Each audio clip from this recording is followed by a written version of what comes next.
What's up everybody, and welcome back to another video. In this one I'm going to go through the opening and the setup of the DD JumpGuard Pro. Now from what I understand, and I think the difference between the Pro and the standard version is the Pro comes with some other pieces that the standard does not. And one of the main components that it comes with, the reason why I went with the Pro, is because it has the black netting. The black netting is supposed to help with keeping the light reflection down, so that light doesn't kind of bounce back when you're sitting back looking at the tank. It just looks so much nicer, personally. So opening it up, I'm really impressed how it came packaged. Everything came in one, nice long box, and yeah, nothing was damaged. And it comes with 2 longer bars, 3 shorter bars, and 2 like stabilizing bars. It comes with the spline, the roller, and a bunch of fittings. The cool thing about this jump guard is actually it rests on the ledges of the tank. So it really is supposed to be a nice, clean, sleek design. So you can see that kind of lip on the bars that you normally don't get, obviously, from your local hardware stores when you make your own. It comes with the 2 little handles. It comes with some T's and some inside and outside corners, and also these little clips that go on the braces if you need a brace bar. Now, taking a quick look at the current DIY project that's on my tank, you can see that it's really not the cleanest. I actually had to use epoxy to epoxy in these 2 brace bars so the net and the top wouldn't sag, and I really wanted something to look a lot cleaner.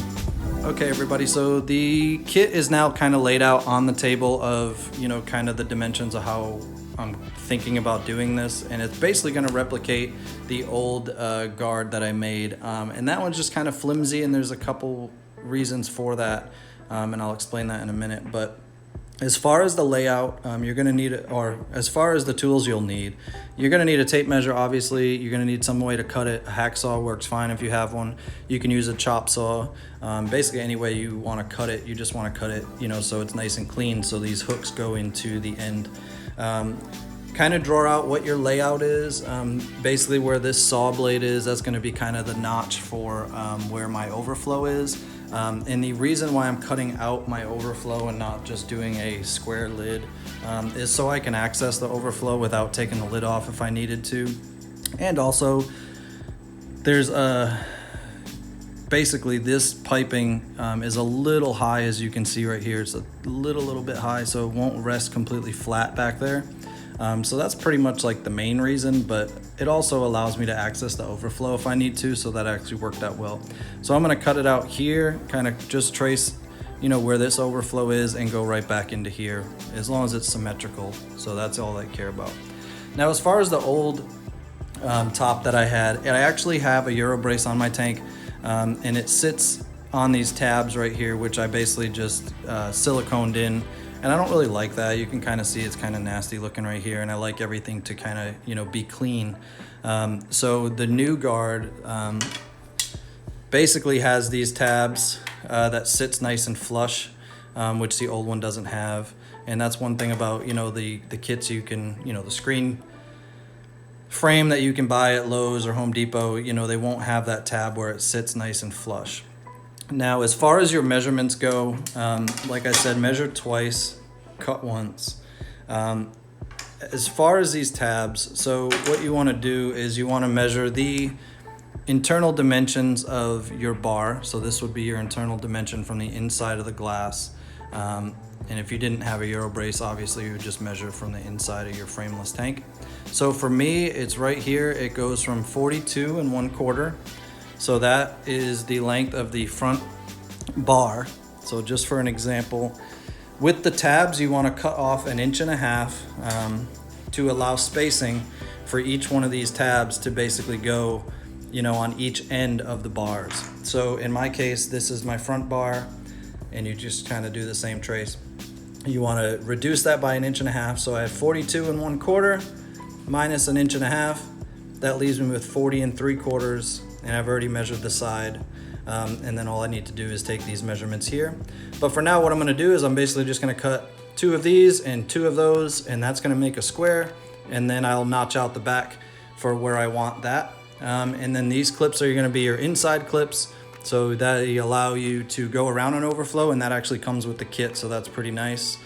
These are your stability bars. I'm not sure if I'm going to need them or not, but just as it is right now, that's kind of where we're at. So I'm going to get this cut, and we'll be back and kind of show you what's going on. All right, and I am done cutting the frame to the jump guard, and as you can see, it is super sleek, sitting right on the edge of the Euro brace. Basically just comes right across, and that's really what I wanted it to sit in.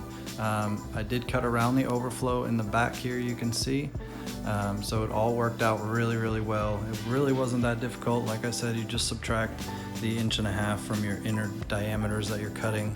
I did end up putting in 2 kind of support bars here, just to give it a little more stability, and this is going to be nice. I'm going to put the 2 hooks on each side, that way I can just flip it up, feed the tank, do what I need to do, and then just basically close it right back down. So these are going to hopefully help, give a little bit more, like I said, stability. But overall, now it's time to just put the mesh on the top of it. All right, so this is the completed project. Now, I actually didn't do a video of putting the mesh on it because, to be honest, it was a lot of fussing around. It is an easy process. However, I really wanted to try to keep this net nice and tight, and doing that and doing the video and everything, I mean, you basically just take the spline roller and the spline and you slowly go around the frame of your tank. I ended up starting in the middle and kind of worked my way out, and that actually seemed to work really well. As you can see, it's really nice and tight, which is what I wanted. I didn't want it flimsy and sagging. It did take a little bit of practice to get used to it. I will say that was a little tricky, but however, it did turn out really well. It sits right on the inside of my Euro brace, which is what I wanted, and it's overall extremely clean looking. Looking at the tank, kind of, you really can barely even see it. The black netting is beautiful. It doesn't really reflect light, and it looks amazing. So as always, if you like this video, hit that thumbs up, like, comment, subscribe, and happy reefing. Cheers.